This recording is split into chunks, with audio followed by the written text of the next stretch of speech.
Score Nation.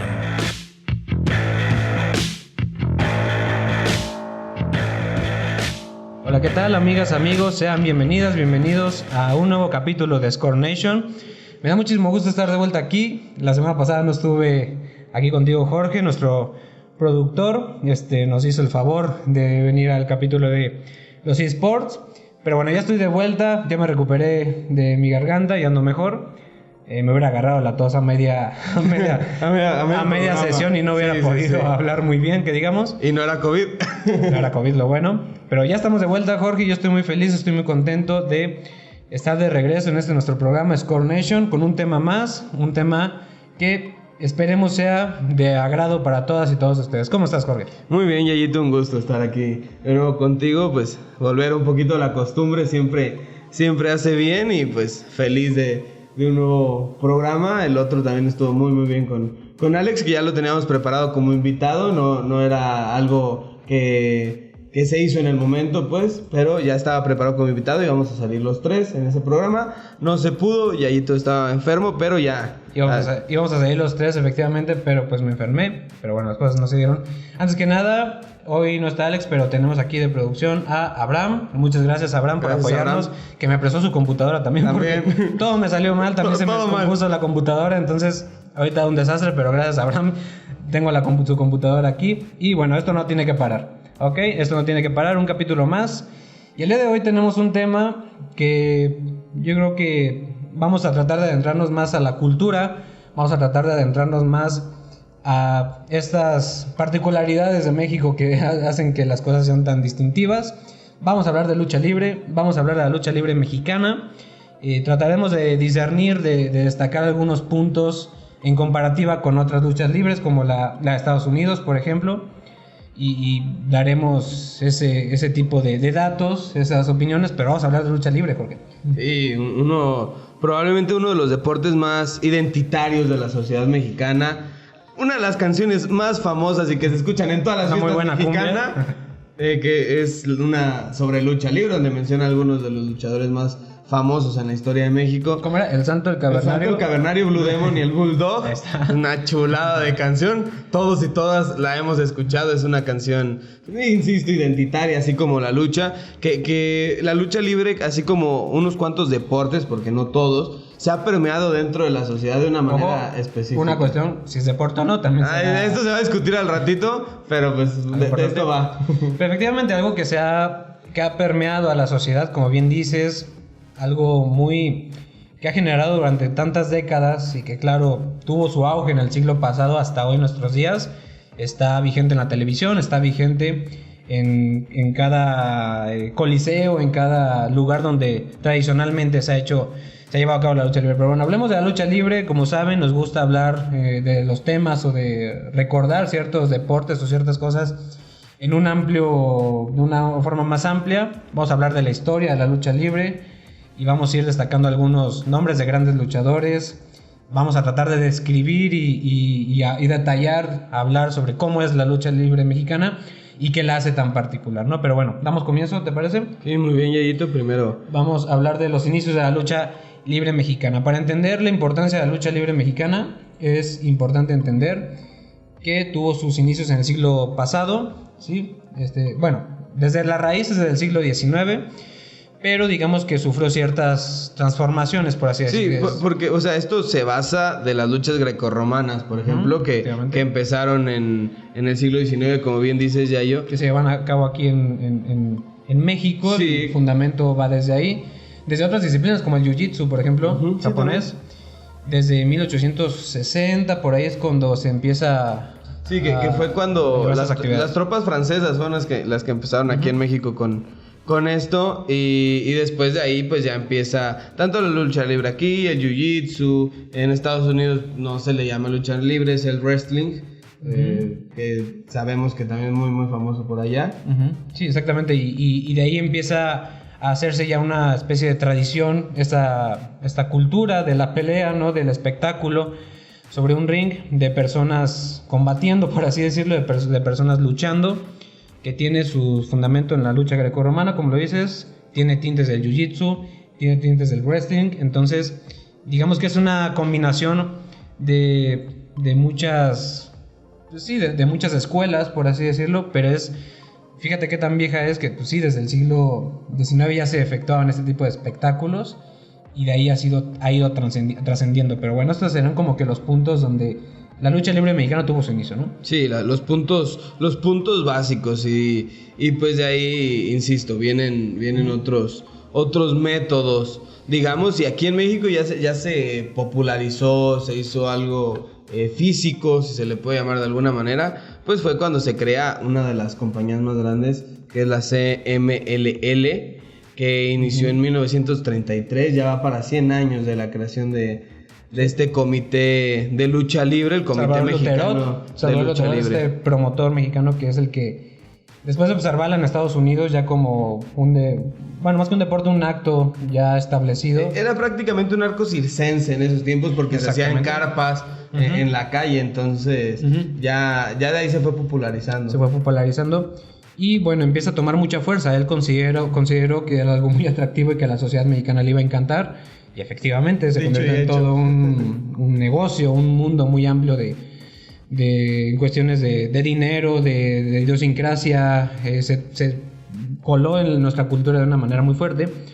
Y bueno, efectivamente el señor Salvador Luterot, este promotor mexicano que trajo la lucha libre mexicana por allá de 1933, según la fecha, según el registro de la CMLL, el 21 de septiembre, es cuando trae a la lucha libre mexicana a México. Y se comienza con algo que durante décadas y principalmente en la mitad del siglo pasado, bueno, entre los años 50 hasta los años 70, tiene un auge muy fuerte, muy muy fuerte en la cultura popular, de tal manera que pues está, digamos, presente hasta estos días y por lo que estamos hoy hablando de eso, ¿no? Sí, que como bien dices, Yayo, pues se populariza, ya se hace más físico. Aquí en México pues lo primero se hizo o más bien se trajo del Paso, Texas, y ya es cuando nace la gran promotora, digamos, históricamente. Consejo Mundial de Lucha Libre, no dijimos las siglas. Sí, creo que sí lo había hecho. Bueno, ¿Es Consejo Mexicano Mundial? Bueno, yo dije mexicano, pero creo que me equivoqué. No, empezó con al inicio se llamaba la Empresa Mexicana de Lucha Libre, después cambia no el significado, sino cómo se llama la organización, y bueno, el CMLL, que es el Consejo Mundial de Lucha Libre. Esto tiene mucho que ver con que, bueno, el CMLL se convierte en la comisión más importante, una de las más importantes a nivel global de lucha libre, ¿no? Si hablamos de lucha libre, hay que entender que son pocos los países que realmente tienen un seguimiento fuerte de la lucha libre. No hablamos de México, en Oriente, en Asia, perdón, con Japón, en Estados Unidos. Entonces, a lo mejor no es como el fútbol, como el béisbol, que está mucho más amplio en cuestión de ciertos países o desde qué es lo que más vende los deportes, pero al menos aquí en México se consiguió formar una de las comisiones más grandes a nivel global. Sí, claro, y han pasado una infinidad de luchadores y luchadoras por esa empresa en específico, que ya su competencia llega mucho más tarde, y ahorita vamos a hablar de la AAA, que también al fin y al cabo se termina permeando y se queda, y ya tiene un rato también dentro de la televisión mexicana, sobre todo, porque es donde se populariza su proyección. Pero sí, o sea, la CMLL estuvo un rato siendo la única. Sí, bueno, tiene que ver con que la AAA llega después, llega por ahí de los años 90, si no me equivoco, en el 92. Sí. Llega la AAA. Y sí, se genera como que esta competencia que se vio más reflejada en los derechos de transmisión, por ejemplo, de la televisión. Era cada domingo, cada ciertos días de la semana, uno le cambiaba la televisión y encontrabas a la CMLL o a la AAA. Tal vez con el paso del tiempo fue más identificable ver a la AAA con sus luchadores como algo más visto, como algo más atractivo. Pero luego por ahí la CMLL hasta tiene un videojuego que también llegó a PlayStation, que también llegó a otras plataformas. Entonces fue una competencia que dejó mucho, que fue muy enriquecedora, ¿no? Fue enriquecedora porque fueron las dos casas de lucha libre y fueron las que básicamente ofrecieron un gran espectáculo en todo momento, ¿no? Sí, estas casas de este factor identitario, no lo quiero llamar como deporte porque pues no es hay complicado, ¿no? Ajá, exacto.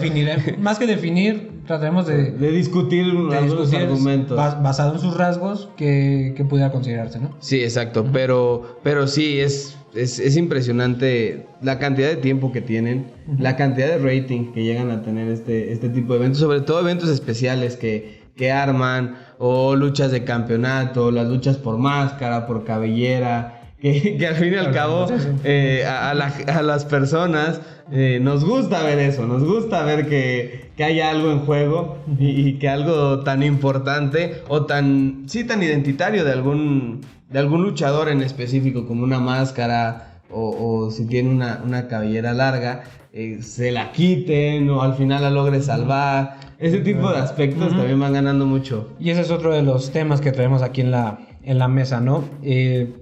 A ver, la lucha libre mexicana, como cada una de las luchas de los diferentes países, son un lugar adecuado para darnos cuenta de cómo es un país en muchos rasgos, ¿no? En este caso, digamos que la lucha libre mexicana tiene puntos característicos que la diferencian fuertemente de lo que es en Estados Unidos, por ejemplo, o en Japón. En el caso de la lucha libre mexicana ya destacabas estos rasgos, ¿no? Y hablemos de los rasgos, ese es un tema importante, no hablemos de los rasgos, de lo característico que es que se encuentra en la lucha libre mexicana. Cómo se llevan a cabo las peleas, cómo se ponen en juego las cabelleras o las máscaras. ¿En qué consiste esto? Sabemos que hay luchadores, cada uno tiene una historia, cada uno tiene una personalidad, un nombre que la gente ubica. Y digamos que una máscara significa más que una máscara, es el honor, es la identidad, es lo que forma un luchador. Sí, entonces, o sea, no es solo el objeto que trae puesto arriba de la cara. Exactamente, es algo fuerte en un luchador. Entonces, por ejemplo, estas peleas donde se pone en juego la cabellera o la máscara, creo que es una de las cosas que no vas a encontrar en ningún otro lado, ¿no? Muy particulares de México, donde máscara contra cabellera era el anuncio para cuando queremos ver a lo mejor a la Parca contra, no sé qué te gusta, el hijo del perro aguayo. Y te quedas porque te quedas, ¿eh? Y te vas a quedar porque te vas a quedar, efectivamente. Y eso es algo muy, muy particular, ¿no? Ahora, otro de los puntos, otro de los conceptos clave, creo yo, para identificar a la lucha libre mexicana, la teatralidad. Que digo, es todo un tema, ¿no? Ahorita la compararemos un poquito con nuestro más cercano, con Estados Unidos, por ejemplo. Que cómo se desarrollan los personajes y cómo se desarrollan... Porque hay que entender que la lucha libre mexicana... tiene una base muy fuerte en generar historias entre los luchadores, sí, ¿no? En generar enemistades.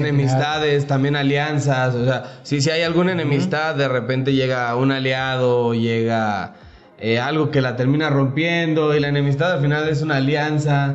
Siempre encontramos este tipo de historias que son parte de la puesta en escena y de la teatralidad que existe en esta lucha libre mexicana, donde bien dices, Yayo, esta teatralidad que te puede dar un personaje, te puede hacer bueno o malo, que es otro factor característico, pero sí. La teatralidad, exactamente, esto es eso, es una obra de teatro, básicamente, es un estar en el ring viendo historias, viendo enemistades y viendo luchas de honor y muchas cosas de esas.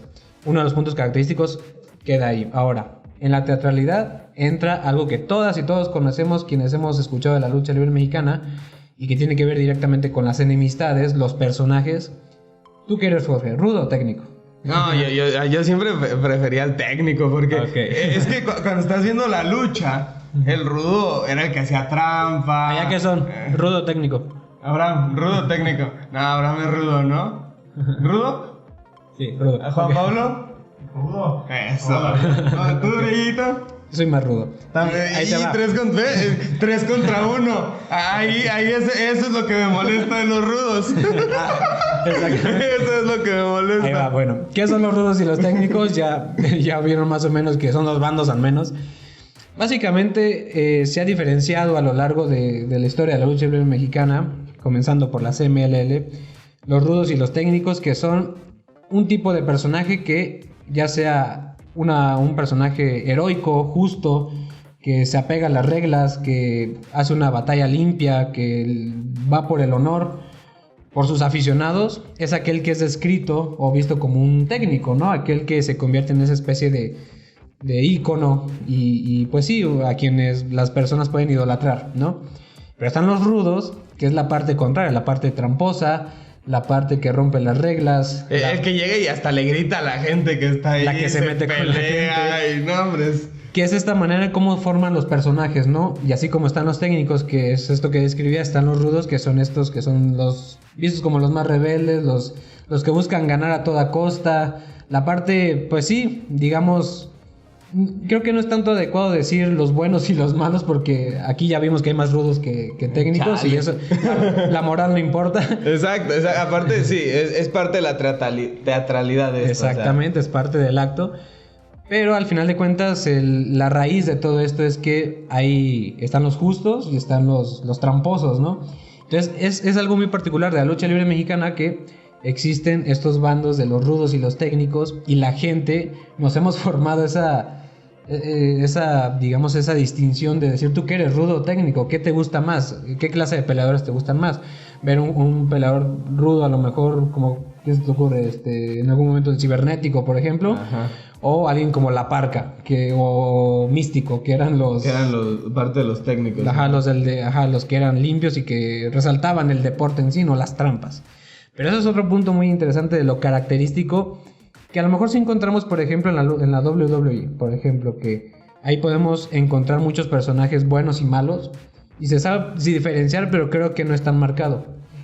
En la WWE, por ejemplo, que es el gran ejemplo que hay en el extranjero, sobre todo, podemos encontrar que bien el que hoy quiere ser el malo y el rebelde y esto, el día de mañana también puede brincarse al otro lado. Y dentro de la lucha libre mexicana es mucho más complicado que un rudo se cambie a técnico, porque las mismas personas no lo permiten. De repente uno viendo la televisión veía a una señora ya grande a veces gritarle peleando a los luchadores. Entonces era algo muy divertido, si podemos llamarlo de alguna manera, porque pues era parte de este gran espectáculo. Era parte de este gran espectáculo, parte de la iconografía, totalmente. Ahora, otra de las cosas muy características de la lucha libre mexicana, las acrobacias. O sea, es todo un tema, ¿no?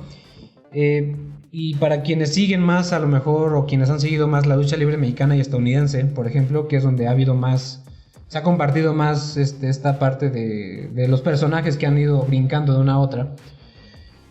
Siempre los luchadores mexicanos en la WWE, en Estados Unidos, son identificados, una por las máscaras, ejemplos, Rey Misterio o Sin Cara, que eran era Místico y después pasó a ser Sin Cara.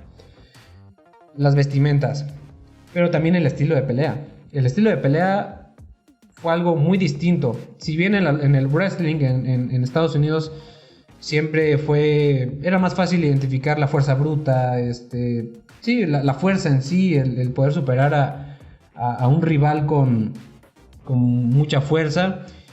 Cuestiones técnicas creo que resaltaban más en la lucha libre mexicana. Sí, y llegan mexicanos a dar ese brinquito. Como bien mencionas a Rey Misterio. Rey Misterio, a pesar de ser un tipo muy bajito, para los estándares sobre todo de la lucha libre estadounidense, donde John Cena, por ejemplo, parece bajito, pero mide arriba de 1.80. Uh-huh. Sí. Ay, perdón. Entonces, creo que llegan, pero con unos aspectos técnicos tan perfeccionados. Uh-huh. Sí. Y este tipo de acrobacias que de repente se le ponían el cuello al rival y le daba 80 vueltas en el cuello y lo aventaba y no supe qué pasó, pero me encantó. Ajá, efectivamente. ¿Y cuáles son esos aspectos técnicos? Uno, el vuelo, el básicamente pelear en el aire o lanzarse desde las esquinas, desde lo alto, y lanzarse en contra de los luchadores, algo muy generado y muy utilizado, porque tiene que ver con la ligereza, las condiciones físicas de los luchadores,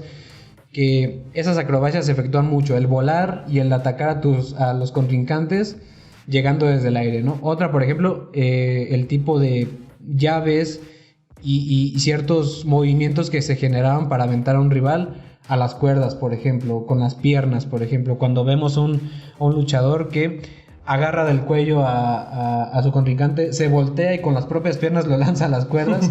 Ese tipo de acciones ese tipo de acrobacias son muy, muy, muy vistas en la lucha libre mexicana, ¿no? Algo que le da mucho ese sello, ¿no? De ser más que solo golpes, más que solo una fuerza bruta, mucha técnica, lo cual lo hace muy riesgoso también. Y ha habido casos de algunos, por ejemplo, el hijo del perro aguayo, que fue un caso de ese malas caídas o casos que, aunque sean luchadores que afortunadamente no murieron, terminaron con muchas secuelas, con rupturas, con heridas irreparables, ¿no? Desde fisuras de huesos. Lo que te habla de la gran preparación que necesita. Sí, hay quien se ha convulsionado en pleno ring. Que también es algo del riesgo que tiene la lucha libre. Esta parte de teatralidad y de fingir y de estar arriba del ring. A veces el rival no sabe cuando de verdad es en serio lo que te está pasando. Y es algo que pasó con el hijo del perro aguayo, que estaba luchando con Rey Mysterio. Para quien no sabe sobre esta pelea, Rey Mysterio, probablemente uno de los íconos más grandes en la lucha libre mexicana. Y en una serie de acrobacias, el hijo del perro aguayo cae fulminado. Y Rey Mysterio se da cuenta hasta después de que esto pasa. Sí, cuando ya no reacciona. Y cuando se dio cuenta, pues ya Rey Mysterio dejó de hacer cosas. Y él mismo es el que exige que venga la ayuda, porque pues es parte del compañerismo. Sí. Eran amigos. Y pues un mal golpe, algo mal calculado. Hay muchos aspectos ahí que están en juego. Y a lo mejor si esto fuera pues diferente, sin tanta teatralidad, no pasaría, pero pues es parte de la esencia de la lucha. Sí, es parte de la esencia y sí, requiere una preparación gigantesca, ¿no? Es algo de admirar, creo yo, en cuestiones físicas y atléticas, es algo actorales incluso, porque más allá de si las líneas son buenas y si cómo hablan, no, creo que el hecho de mantenerte tan concentrado frente a mucha gente que te está gritando cosas, creo que es algo muy particular, ¿no? Pero bueno, otro de los rasgos característicos, las máscaras, ¿no? Ya hablábamos de peleadores mexicanos que han representado a la lucha libre mexicana fuera de este país, como Rey Mysterio, Sin Cara. Y es que la cuestión de las máscaras es todo un tema, ¿no? Estamos hablando de algo que se empezó a llevar a cabo desde el siglo pasado, desde hace muchos años, y que hasta el día de hoy uno puede ir a lo mejor, ahorita hablaremos de las zonas más importantes o de más influencia en cuestión luchística, por así decirlo, en México, ¿no?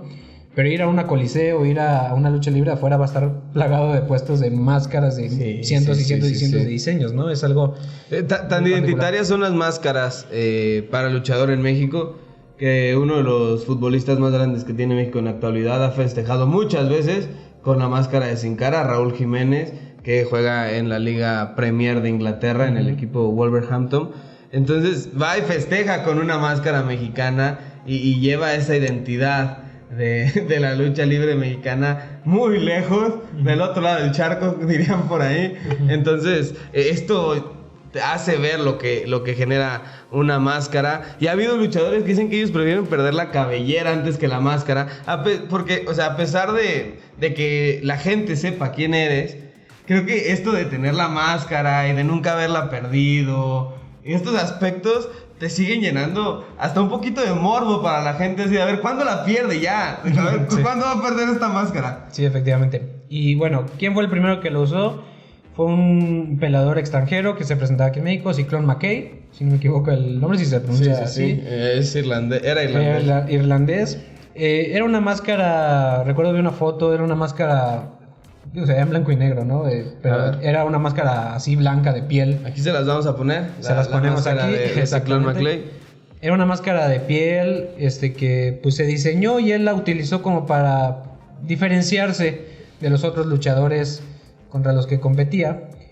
Pero creo que esa máscara tuvo una repercusión mayúscula, ¿no? Porque ese emblema de un enmascarado, un luchador enmascarado, dejó de ser solo algo de, a lo mejor en su momento, algo repentino y muy propio de uno solo, a ser algo que ya no solo lo usaban los luchadores, sino como las playeras de algún equipo de fútbol americano, de fútbol, te las pones para ir a ver a algún luchador, la compras afuera del lugar donde vas a presenciar el propio acto, ¿no? Sí, claro. Y te metes en personaje cuando te la compras. Claro. Si te la compras de un rudo, tú ya vas con tu pinta de malote y todo, porque ya estás en personaje, ya eres parte de esta teatralidad, como lo hemos dicho muchas veces, y eres parte de todo el evento y te conviertes en uno cuando entras y ves que hay 500 personas con la misma máscara que tú y hasta te sientes orgulloso u orgullosa de portar la misma máscara que alguien y lo saludas, sí, claro, y todo.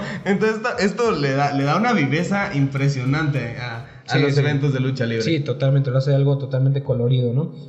Y digamos que otra de las cosas que tuvo un fuerte impacto, más en la cultura y en la sociedad en sí, en un sentido incluso, sí, mucho más artístico, ¿no? Cómo la lucha libre en México influyó de tal manera que el cine se convirtió en uno de los lugares principales para observar a esos héroes que se identificaban en el ring.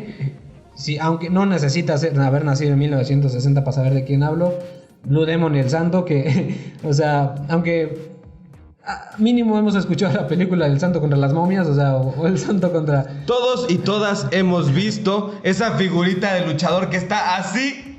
Así, vamos a quedarme ahora así. Así, es una foto muy icónica de este par que trascendieron. Yo tengo diario problemas con el micrófono. Necesito otro micrófono que no se mueva. Vamos a pegarlo. Sí, por favor. Pero trascendieron de tal manera que esto se volvió impresionante. Es una figurita de acción ya que podemos encontrar en los mercados, sobre todo. Y sí, este par trajeron a la lucha libre ese tinte que le faltaba para que la gente dijera, ok, esto está interesante. Sí. Porque ya en las películas ya no eran luchadores solamente, se convertían en superhéroes.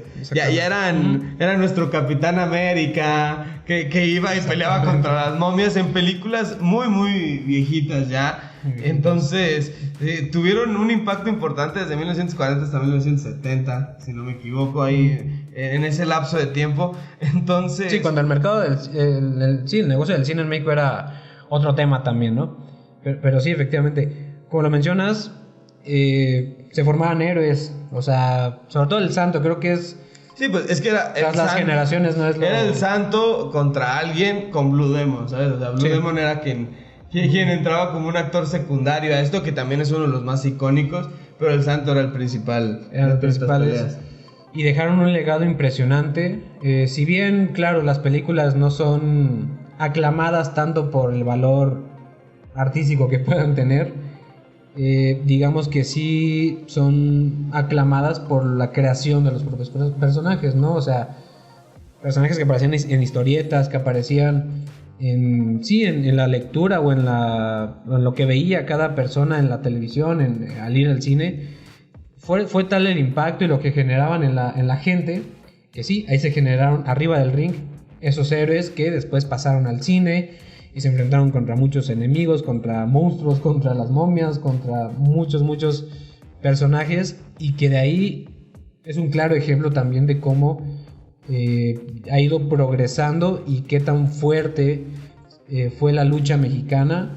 Y digo, bueno, más allá de si eso fue, ¿no? Digamos que al menos en la época, en el siglo pasado, pues fue todo un boom que generó rasgos culturales totalmente, digamos, interesantes de resaltar, de tomar en cuenta. Sí, claro, aparte de que algo identitario también de la lucha libre mexicana que creo que no se ha mencionado hasta este momento, es que no son ese luchador que sí vemos en la WWE, súper atlético, súper marcado. Sí. Es un luchador que se le ve la pancita, Que se ve que no más que yo no creo... busca tanto estilizarse por alguna manera, pero que se nota que tiene una preparación atlética, aeróbica, anaeróbica impresionante. Sí, bueno, efectivamente, ¿no? A lo mejor no es tanto como en Estados Unidos, que se busca más una parte muy estética. Sí, más ¿no? estilizados, ¿no? De luchadores o luchadoras con músculos muy marcados, con ciertas vestimentas muy icónicas también. También icónicas, de muchos colores y algo que los identifica tal cual. A lo mejor sí es algo también que bueno que lo resaltas digamos, en la vieja guardia, por así decirlo, de la lucha libre en México. Digo, ahorita lo vemos con los payasos, por ejemplo, que son estos luchadores también muy identificados porque salen con sus máscaras y salen ya vestidos de una manera muy particular.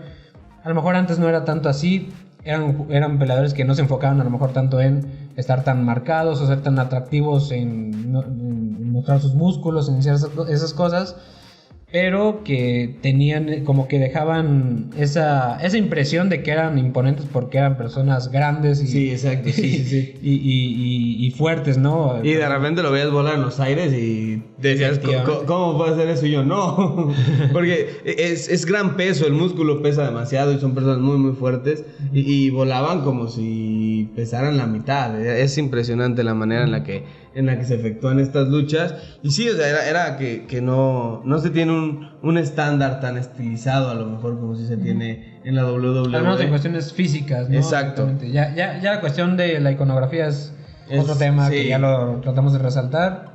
O sea, el significado de cada cosa y la variedad, ¿no?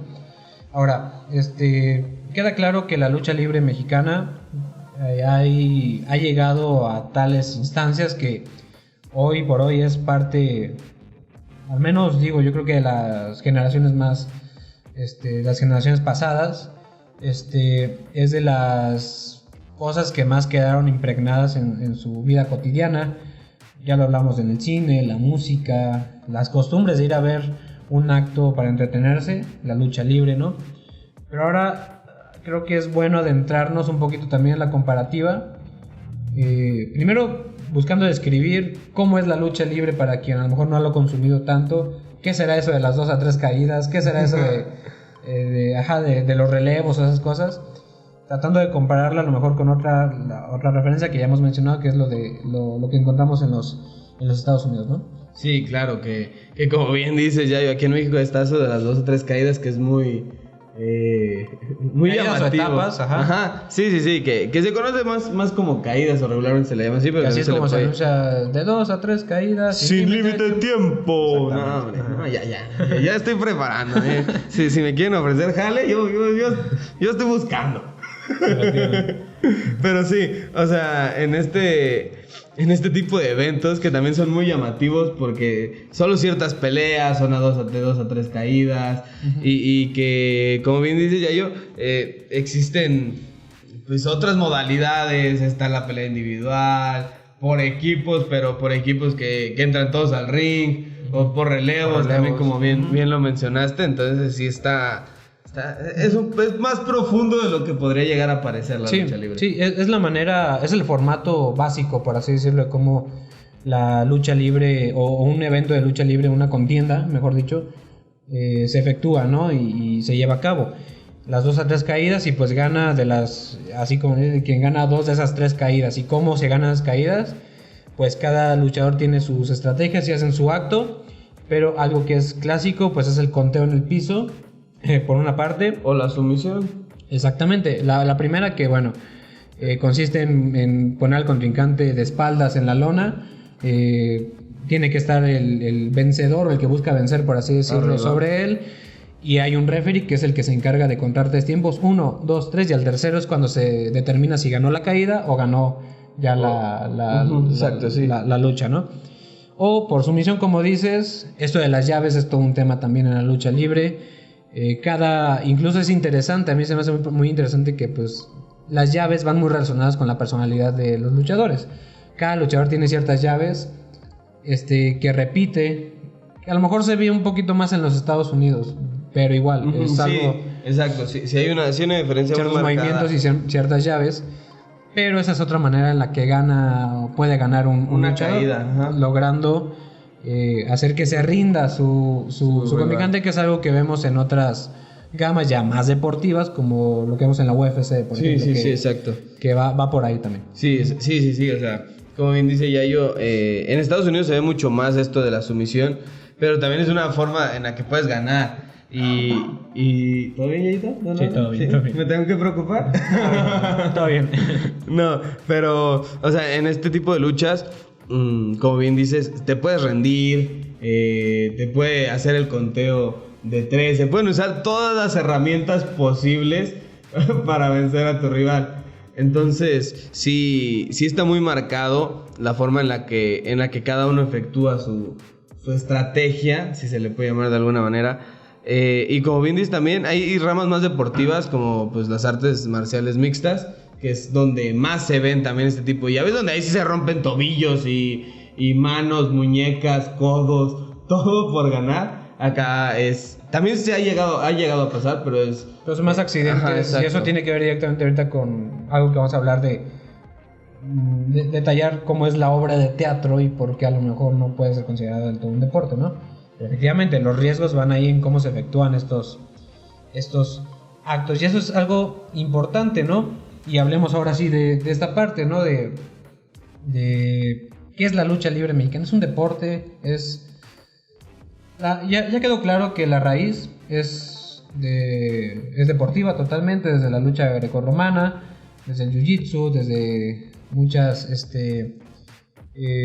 formas de pelear, muchas formas de combate, por lo cual digamos que la lucha libre mexicana pues tiene estos rasgos, ¿no? Muy, muy particulares, pero definir a lo mejor, ya en el pasado capítulo se buscó discutir esta parte de si los eSports o bueno, jugar videojuegos es un deporte, ya puede ser considerado un deporte. Creo que esta cuestión tiene obviamente mucho más años para la lucha libre, de si es un deporte o no. ¿Por qué?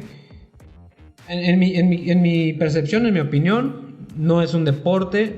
¿Por qué? Porque va muy enfocada en esta parte del teatro, del circo, maroma y teatro, va muy enfocada tal cual, así como nace, va muy enfocada en esta parte de que, por ejemplo, los golpes que se dan, pues evidentemente no son necesariamente los golpes secos o directos, como una patada, un puñetazo, no se efectúan realmente, o sea, es un acto practicado. La discusión para mucha gente es que sí se lastiman por los lances, sí se lastiman porque van por los aires. Bueno, creo yo que va más por la parte de que es gajes del oficio, pero esta parte de si realmente es un deporte donde se compite por habilidades, creo yo que se compite más pues por personalidades. Yo aquí como en la escuela ya levantaron la mano. Sí. Yo creo que no sé si pueda considerarlo o no definitivamente como un deporte. Primero porque si bien el nivel atlético es impresionante, de verdad, el trabajo que hacen y obviamente nos podrían madrear a los dos juntos de ser necesario un solo luchador, porque sí saben hacerlo. Un pierrotazo y ya se acabó. Sí. Un pierrotazo es un golpe con la palma de la mano en el pecho, que hay luchadores con unas manos que parecen palas. Sí, y ya con callos de tanto. Sí, te deja la mano marcada. Pero a lo que quiero ir con esto es que las luchas también pues están no amañadas, porque no es una maña, pero ya se sabe quién va a ganar desde antes de que para que algo esté amañado tiene que haber tendría que ser ilegal. Una visión, de que como en el deporte o en el box o cualquier deporte. Exacto, sí. Que en teoría nadie puede intervenir en los resultados. Que acá pues acá es intencional, en el sentido de que pues hay que dar un espectáculo y se crea un espectáculo específico para la gente. Todas las personas saben quién va. Bueno, no todas las personas, pero quienes organizan las peleas, las luchas, saben quién va a ganar. Entonces creo que a mí eso le quita la parte deportiva, que la parte deportiva es competir por ganar. Entonces, si no vas a competir por ganar porque sabes que ya perdiste o que ya ganaste, porque el luchador o la luchadora ya sabe quién va a ganar, saben qué movimientos va a hacer su rival, entonces creo que para mí eso es lo que le quitaría a este lado deportivo, porque creo que todo lo demás, la organización, los lugares donde son los eventos, todo esto puede considerarse un deporte. Pero a la hora de que esto se convierte ya en algo definido desde antes de iniciar, creo que es la parte que para mi gusto le quita mucho peso. Sí, totalmente, estoy de acuerdo. Y es la esencia es competir, y te venden una competencia, te venden una contienda. Y la gran ventaja es que no filtran esto a la gente, entonces la gente no sabe quién va a ganar. La gente sí va con la ilusión de ver, pues mira, todo puede pasar. Nada más ellos saben quién. Exactamente. Y eso creo que es lo que hace a la lucha libre algo muy diferente a lo que sería el deporte en sí. Porque al final de cuentas, pues el deporte es esto, es competir. Y digamos que también, yo creo que incluso en el orden, no es como que aquí cada año se lleva a cabo el torneo por el cinturón de tal. Son cosas que se van adecuando de acuerdo a las propias empresas, que no tienen un orden y que los cinturones no están en juego necesariamente por medio de un contrato directo como un boxeador con otro boxeador, sino que más, claro, son cuestiones también contractuales, pero van directamente con la empresa de generar un espectáculo. A lo que voy es eso, que todo es buscando un espectáculo, todo es buscando lo mejor para los negocios, en pocas exactamente. Palabras. Y al final de cuentas, pues creo que es lo que lo hace más importante. Para mucha gente a lo mejor es demeritar a la lucha libre, decirle que no es deporte. Para mí no, para mí al contrario.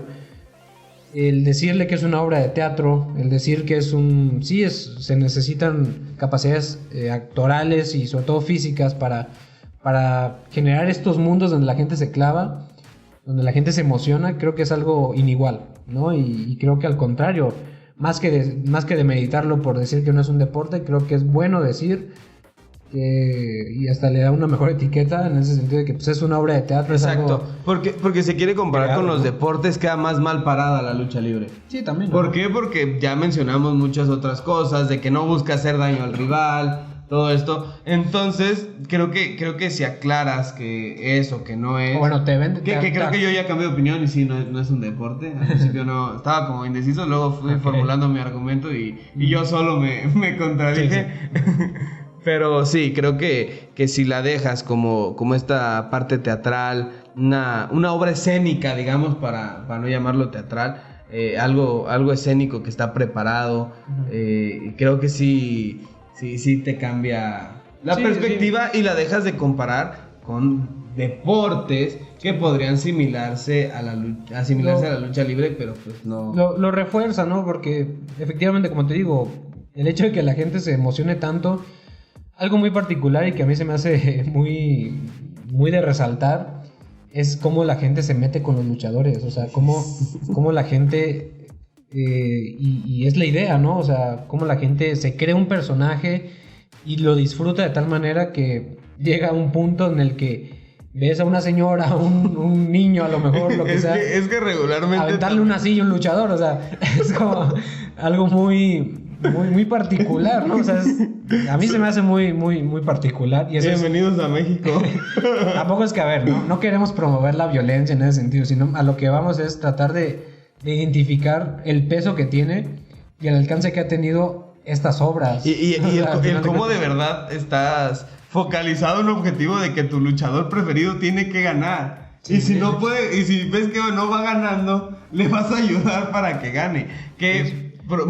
Bueno, en la lucha libre mexicana ya está presupuestadas este tipo de cosas porque no ha pasado una vez, han pasado varias veces, que también tiene que ver con la personalidad y el personaje que tenga en ese momento cierto luchador. También el luchador va y se mete con la gente, pues la gente es cuando se calienta y se deja ir. Entonces, creo que todo esto es de verdad impresionante de ver totalmente. Y de admirar por parte del luchador, porque el luchador también nunca va a hacerle daño a la gente, únicamente en su personaje. Tiene que fingir. Exacto, tiene que fingir, tiene que meterse con las personas y les grita regularmente algo y pues a veces les va mal. Sí, le caen sillazos, botellazos, muchas cosas, ¿no? Pero parte de esto, a lo mejor regresando un poquito a lo característico que habíamos detallado anteriormente y buscando diferenciar, comparar en este caso a la lucha libre mexicana y lo que está más cercano a México en este contexto que es la WWE, bueno, en general el wrestling en Estados Unidos. Algo muy particular es eso, que por ejemplo, alrededor del ring la gente tiene libre acceso al ring, ¿no? O sea, la gente ¿cuántas veces no vemos un lance de un luchador que no solo le cae al contrincante, sino le cae a 3 espectadores que se tienen que quitar. Y lo peor es que los espectadores no están en una banca cómoda, grande. Son sillas de las plegables de aluminio, sí, donde el luchador se pega un golpe tremendo al lanzarse. Y eso creo que es uno de los, ¿cómo decirlo? De los puntos clave para diferenciar cómo se vive la lucha. No por decir que en un lado se vive más que en otro, sino que, por ejemplo, vemos un show aparte, la asistencia que es de miles y miles de personas en Estados Unidos. Ahorita hablaremos de cuestiones, más o menos cuánto dinero se mueve para tratar de dimensionar, ¿no? La diferencia que hay en algo tan fuerte culturalmente, pero tan encarecido en muchas cuestiones, ¿no? Pero en el caso de Estados Unidos hay vallas, hay barreras, ¿no? Protectoras para los espectadores. Y eso ya yo creo que en la sensación, si estás hasta el frente, te va a generar una idea muy distinta de lo que es vivir la lucha a lo mejor. Yo en lo particular nunca he ido a un show de lucha, pero digo, uno lo presencia en la televisión, o bueno, donde lo veas. ¿Qué harías si de repente te cae un tipo de 100 kilos en las piernas? No sé, pues como soy rudo y si es técnico y me queda mal. ¡Codazo! Güey, igual le hago un dato, ¿no? De hacer una llave. Me la terminan haciendo a mí a lo mejor, pero bueno. Te la haces tú solo. Me la hago yo solo. Pero creo que eso es algo muy, muy, muy de resaltar, que ni siquiera hay protección para la gente, ¿no? O sea, está ahí expuesta a la gente y le gusta a la gente, evidentemente. Es que es parte de este espectáculo y hay personas que se van 10 horas antes de que empiece el evento para que le toque ahí, porque quiere que le caiga ese luchador. Sí. Y es que sí, en Estados Unidos sobre todo vemos una malla colchonada de arriba de 1 metro, donde la gente se sienta atrás, en un graderío, una zona mucho más segura, si se puede llamar de alguna manera.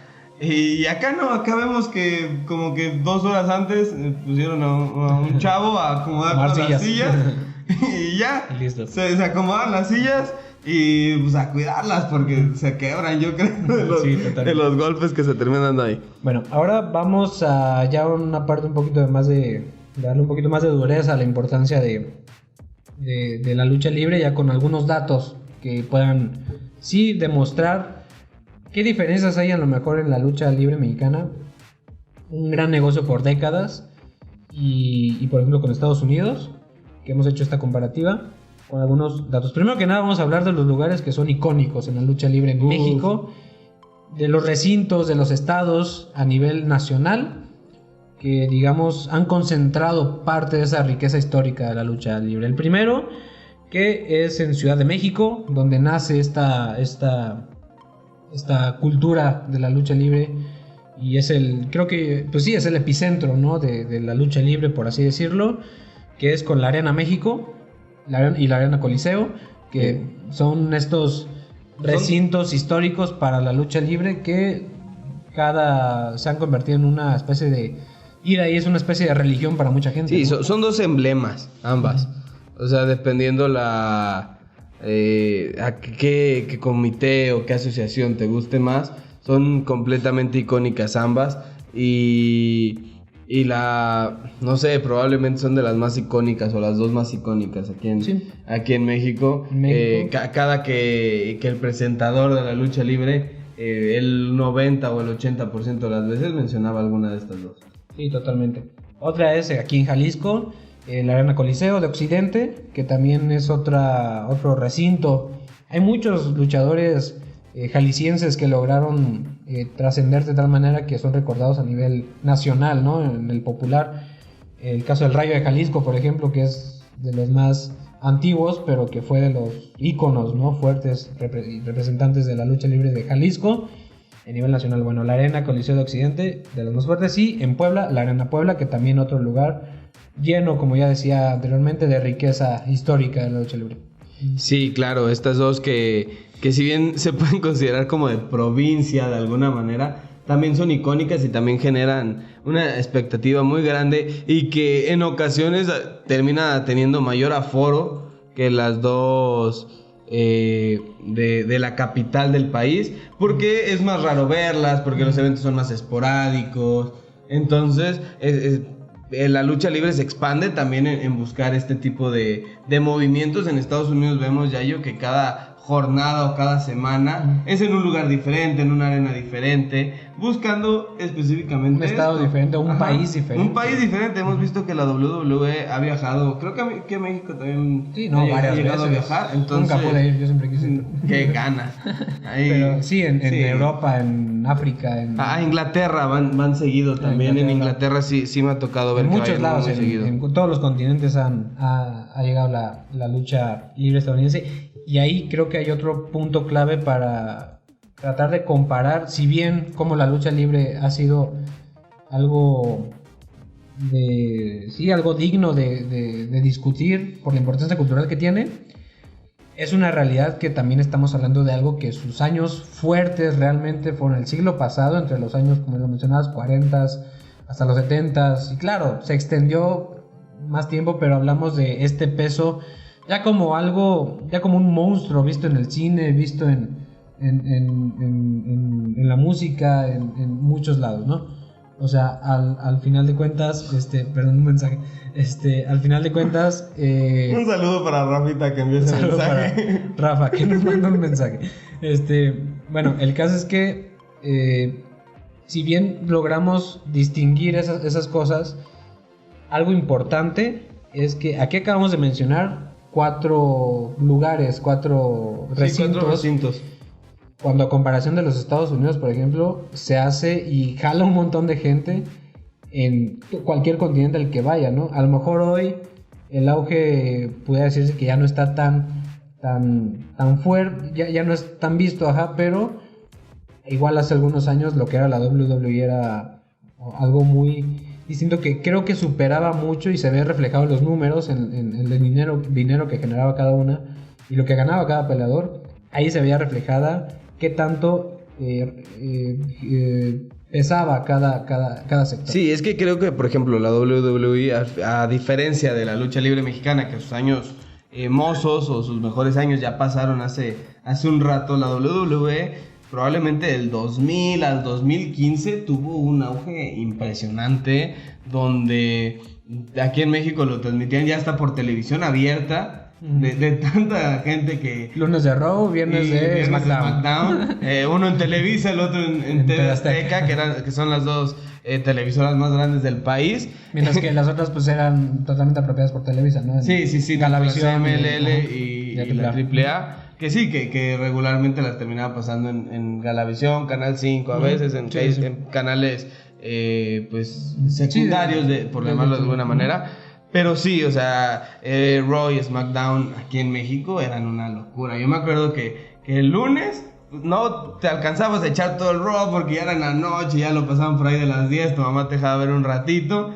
Pero SmackDown era el viernes, de decir, me puedo dormir a la hora que yo quiera porque mañana no hay clases y me voy a sentar a comerme algo y a ver SmackDown, que probablemente es uno de los eventos más recordados por muchas infancias. Aquí Abraham también está sintiendo. ¿Allá Juanpa, no? Sí, también.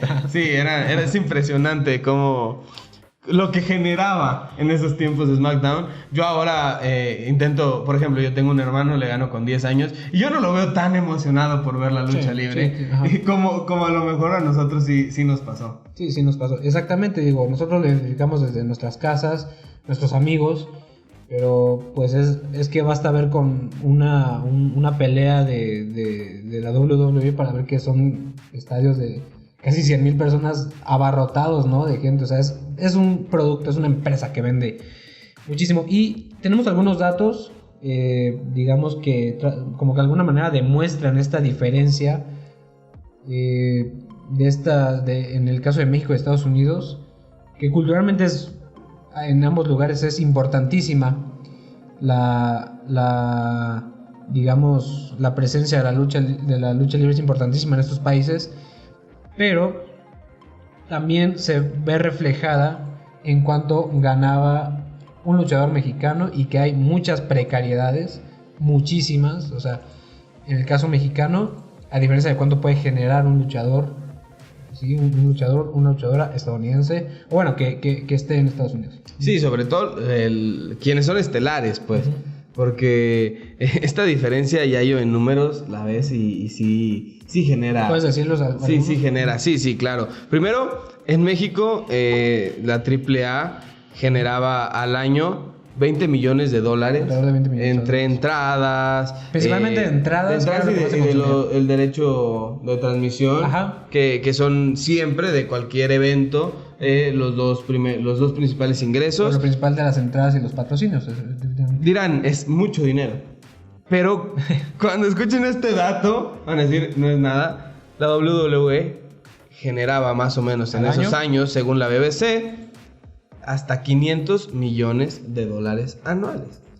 ¿Y por qué mencionamos esto y qué tiene que ver directamente con la precariedad? Imagínense en este contexto de pandemia. O sea, la lucha libre en México, pues, los que mejor les iba, estamos hablando de un luchador de la CMLL o de la AAA, puede ganar entre 7,000, 8,000 pesos por función. Con una función a lo mejor a la semanal. Si eras estelar y te iba, podías estar toda la semana. Cuenten cuántos luchadores hay y cuántos se pueden considerar estelares, ¿no? Ahora, eso es un número fuerte, porque imagínense en este contexto de pandemia, cuando por eso resaltaba hace rato lo de por qué hay que decir que dependen tanto ese dinero, los 20 millones que generaba en esos años, o ese registro, la AAA. Bueno, la lucha en México en general. ¿Por qué resaltaba esta parte de que dependía más de las entradas y patrocinios? Pues imagínense, si eso era el contexto para un luchador mexicano, ahora en un contexto de pandemia donde se eliminó por completo la asistencia durante muchos meses, ¿cómo le iban a hacer muchos de ellos que sus familias dependían totalmente de eso para vivir cuando dejó de haber patrocinios y dejó de haber ingresos? Así, de forma rotunda, o sea, no sucedería lo mismo cuando eres un luchador a lo mejor estelar en Estados Unidos, e incluso aunque no seas tan estelar, pero que vas a ganar $1 millón, $2 millones al año. Yo ya saqué aquí mis conversiones, mis datitos. Okay. Si bien un luchador estelar aquí en México ganaba entre 7 u 8 mil pesos o 10 mil pesos por función, en pesos mexicanos, un luchador estadounidense que llegaba a ganar $10 millones anuales, podía llegar a ganar por semana hasta 3,703 pesos. O sea, es una diferencia abismal. Sí. Esto es semanal. Este es el dato semanal de lo que podía llegar a ganar un luchador estelar, obviamente comparando estelares allá y estelares acá. Y eran sueldos de hasta $10 millones al año. Sí, saqué ese datito de los 10 millones y me da cerca de 3 millones de pesos. Entonces sí es Entonces imagínense esa diferencia tan fuerte. Algo que hemos a lo mejor resaltado en algunos capítulos ya de los que tenemos es qué tanto se necesita, qué tanto una deportista necesita tener en su cariño de pasión, para, digamos, seguir en esto, ¿no?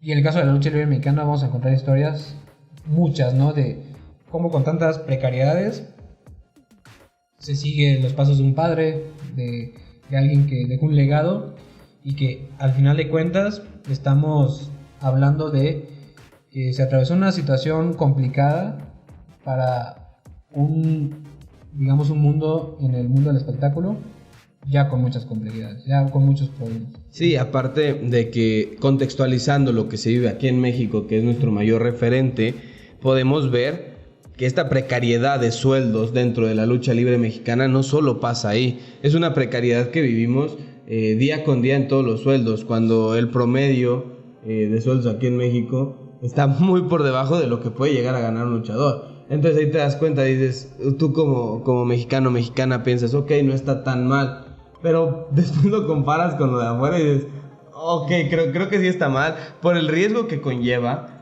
por el espectáculo que genera, las masas que se mueven ahí, y lo poco comerciable de alguna manera que está haciendo, y lo poco redituable para quienes participan, para las organizaciones, que pues el mercado se ha ido ya por otro lado. Entonces creo que eso sí es algo para tener cuidado. Sí, y es la otra cara de la moneda, ¿no? De algo, como ya lo mencionábamos, tan característico de nuestro país, que bueno, quienes son parte de esto y quienes lo han forjado, pues viven en situaciones muy, muy adversas y muy diferentes a lo que, digamos, al final de cuentas la conclusión creo que es cómo se le da ese aprecio, una, a la cultura, y otra, porque tampoco es como que estemos obligados a consumir lucha o a... No, las claro. generaciones van avanzando, pero lo que voy es, una es eso, qué tanto se ha reconocido a la cultura para cuánto se les paga, ¿no? Qué tan protegidos están, y por otro lado, ya para finalizar mi punto, pues qué tanto futuro tiene la lucha libre en México. Es otra de las cuestiones que hay que resaltar en su totalidad. Pero bueno, ya se nos está acabando el tiempo. Ya estamos llegamos a 1 hora. Para finalizar, vamos a recordar algunos nombres, ¿te parece? De luchadores que tanto de la CMLL como de la AAA dejaron una huella imborrable en la lucha libre mexicana y en muchas y muchos de nosotros que vimos las luchas en algún momento de nuestras vidas. Aquí veo los nombres y me lleno de nostalgia, Yayito, de aquellos días, de que, pues, mira, está el Perro Aguayo y su hijo que falleció. Uno de los más grandes legados probablemente de la lucha libre mexicana. Después con los Perros del Mal, que representaba el hijo del Perro Aguayo. Y uno de los más grandes legados totalmente. Sí. Luego está el Abismo Negro, también uno de los más icónicos. Octagón, está Máscara Sagrada, La Parca, Blue Demon, El Santo, que son los dos mayores emblemas sin ninguna duda. El Mil Máscaras, el Rayo de Jalisco. Y probablemente ya de los más contemporáneos, el Místico o... Sin Cara. Ajá, Sin Cara. Vamos a encontrar a Rey Misterio, que también estuvo acá y luego se fue a la WWE. Ha habido otros peleadores mexicanos que también han brillado fuera, como Alberto del Río, que era... Su personaje era terrible, era un rudo tremendo. Ya me cae bien. Es que eres rudo, Yayo, por favor. Yo de chiquito lo odiaba. ¿Cómo esta persona es mexicana? Le pegaba feo a John Cena. Sí, a todos. Era tremendo Alberto del Río. Eddie Guerrero, Chavo Guerrero, que probablemente son quienes forjaron este legado y que ya trascendió esta frontera. Hoy hay un tipo que se llama Calisto, si no me equivoco, también es mexicano, que también luchaba por ahí con Sin Cara, ese equipo con Sin Cara. Entonces, sí ha habido un legado que ha brincado allá, pero a lo mejor de este lado esas personas no trascendieron allá. Sí, pero de alguna manera, bueno, dejaron un emblema claro y dejaron para Estados Unidos así una huella tal que, bueno, hay características muy particulares con las cuales a nivel mundial se ubica la lucha libre mexicana por los colores, la diversidad, el peso cultural, la manera en la que luchaban, las técnicas, todo eso creo que es algo de resaltar. Es patrimonio, ¿no? Culturalmente hablando, de nuestro país, y es digno de resaltar y de tener en las memorias, claro, desde una visión deportiva en el sentido de las técnicas y de esta discusión de al final de cuentas qué es más un teatro, un deporte, lo que sea. Pero bueno, algo importante de tener en cuenta siempre, la lucha libre mexicana. Hemos llegado al fin de este capítulo, ya tenemos más de 1 hora.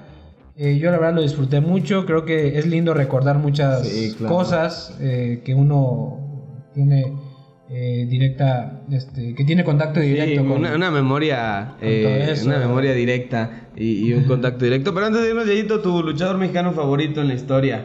Favorito, quitando probablemente al Santo, que sabemos que bueno, la iconografía, pero sí vi una película. Nada, Místico. Sí. A pesar de que soy más rudo.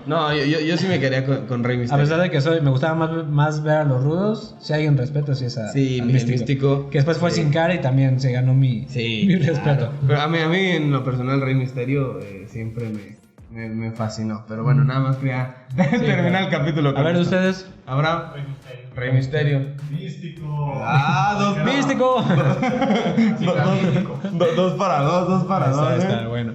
Pues bueno, hemos llegado a nuestro fin, Jorge. Muchas gracias. Espero que esto pueda ser de provecho para la gente, que les haya gustado el capítulo.